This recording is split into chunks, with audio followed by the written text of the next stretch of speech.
like a piece of the wing or something that broke off and use that as leverage to pry the engine out? Yeah, you pull that in and you pry the engine out. The wing melts as you do so, but the engine flops out of its casing and kind of crashes onto the ground, smoking. Okay, I'll get another piece of wing and use that to push the engine over to the sewer grate. Okay, you can maneuver it over on top of the sewer grate like that. Yeah, I mean, it starts to melt a little bit of it. You get it on there, and it looks good. But yeah, this thing it's not like a regular sewer grate. You're also like in an abandoned field, like you don't see anything for miles around you. So it's like kind of odd that there's this kind of indestructible sewer grate here. But yeah, the thing's on top and it's kind of resting there. You hear like dong dong dong dong dong from underneath. It spells out, what is that? I'll type out rocket engine. Dong dong dong. Huh. Then dong dong dong. That might work. I'll type how. Dong dong dong dong. Hold on. I have magnets. Do you have a reverse polarity magnet up there? We can spin it, the two of us. I'll check the ship for any reverse polarity magnets. There, you don't recognize any specific magnet, but you do recognize magnetizable metal and some exposed wiring. All right, I'm going to try to fashion that into a makeshift magnet. Okay, you do so. It's very close to electrocuting yourself, but you have it ready. And to communicate with James, and the two of you use your magnetic powers to spin the engine, and it goes really fast, and it's like kind of slots into the kind of X in the middle, and then the spinning torque kind of looks like it like kind of makes the blue bolts glow, and they kind of slowly lift up out, and then the lid just kind of goes and kind of blows off. Woo! The whole thing. Yeah, that's right. And, Take that lid. Yeah. And then James pops out. Oh, why hello, Zach. James. Fancy seeing you here. Like, does he look older? Because last time I saw him, he was in the 1940s. Right. No, he does not look older. I'll say, you haven't aged a day since, like, 1942. Wait, what year is it? 2021. Good God.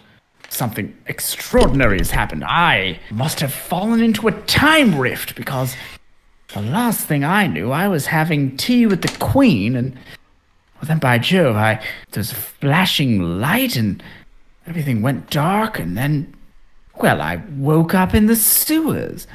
Well, what are you doing in the sewers? What's going on down there? Well, look, there isn't much time, but I don't know a lot, but I've started to piece together little bits. But come, we must actually. I'm glad I saw you here. I saw your signature of your landing ship, but I tracked you here. So I'm glad that you got my signal. But I need to take you through the sewers. There's much to tell you. Oh, all right. So that's what that was. All right. Yes. Please lead the way, good sir. Yes, but I must warn you. The way is dangerous, for it is the sewers. The sewers. Yeah. I'll say, well, I am no stranger to the sewers, good James. So. I knew you would be. You wouldn't be. Okay. Well, let's go. And to be continued. That's all I've made so far. Whoa. Oh, man, that was epic. I don't know. I guess we'll call it the prologue, perhaps. I don't know. I must say, visually, it's stunning. Everything, like, probably the best looking PCG ever made. Thank you. That's very kind. But it's, I don't know. It's just in color. I'm definitely looking forward to returning to the sewers. It's going to be interesting to see what that's like, how it's changed since I was there. And indeed, since I don't remember much of what was there, it'll be interesting to find out what was there the last time I was there. It's true. And it's definitely something that no one's ever said before. I can't wait to get back to the sewers. All right, dude. Well, hopefully we can continue this soon, and I will kick your tuchus. All right. Well, thanks for tuning in, everybody. And Yeah, thanks for tuning in, folks. Catch y'all later. All right, catch you later. Have a good one, Chris. All right. Adios. Adios.